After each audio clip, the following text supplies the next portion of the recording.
The Electromotive Division of General Motors, or EMD, set the standard for diesel locomotives in the North American market.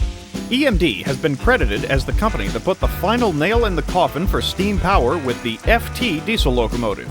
Offering a range of 4-axle F units for general service and 6-axle E units for passenger service, EMD could outfit a railroad with locomotives that could handle just about anything that railroad might need.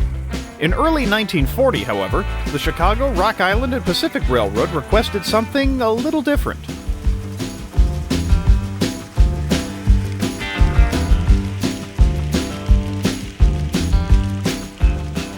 The Rock Island was looking for a pair of special locomotives to handle the new Rocky Mountain Rocket service from Chicago to Denver and Colorado Springs. The train would be split into 2 sections at Lyman, Colorado, with a 3 or 4 car section going to Colorado Springs while the rest of the train continued to Denver.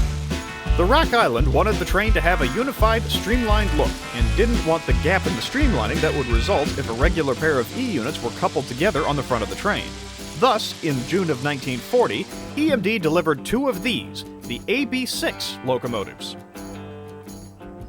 Numbered 750 and 751, the AB6s were based on the E6 passenger locomotives. But there were some differences. Internally, one of the 2 EMD 567 diesel engines was removed and replaced with a baggage compartment, as the AB6 only needed enough power to pull 3 or 4 cars. Externally, the AB6s had arguably the most unique front end of any locomotive built by EMD for the North American market. The AB6s began their working lives exactly as intended, running as B units between Chicago, Illinois and Lyman, Colorado, then leading the Colorado Springs section of the Rocky Mountain Rocket to its final destination.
The AB6s remained in this service until the 1960s, when the pair was overhauled.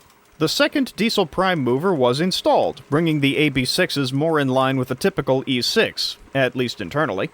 Later on, the steam heating systems were removed from the locomotives and head-end power electrical systems were installed.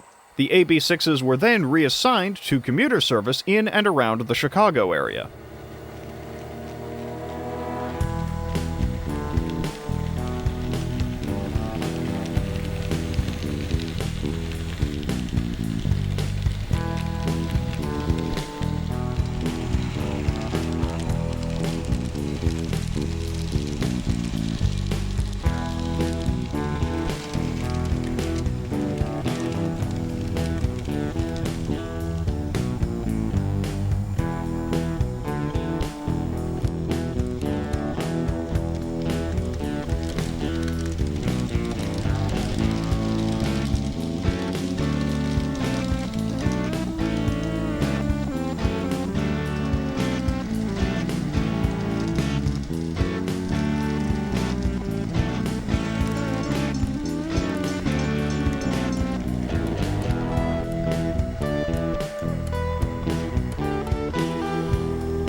The pair of AB6s remained in service until they were sidelined in the early 1970s, giving them a total working lifespan of about 30 years. After sitting idle for a time, the pair was scrapped in 1974. While many rail fans mourn the loss of these two unusual locomotives, the railroad industry of the 1970s was on the ropes financially, and every dollar that could be brought in from selling scrap metal helped keep the company afloat. While the AB6 may have fallen into the memories, photographs, and tales of the past, we do have other ways to represent them in the present day. In this case, a model brings the locomotives back to life. While some brass models of the AB6s have been made, this model is a custom rebuild of a Proto 2000 E6B. The model's paint scheme is closest to the paint the AB6s wore towards the end of their service lives. I have run the model in ways representing the entire service lives of these locomotives for the purposes of illustration, however. The model came to me from what was, for all intents and purposes, an estate sale. For a model that has been overhauled to be something it wasn't originally, it's very nicely done. This is one of the wonders of model railroading. Many unique classes of locomotive have long passed into the history books, but live on in miniature for all to still enjoy.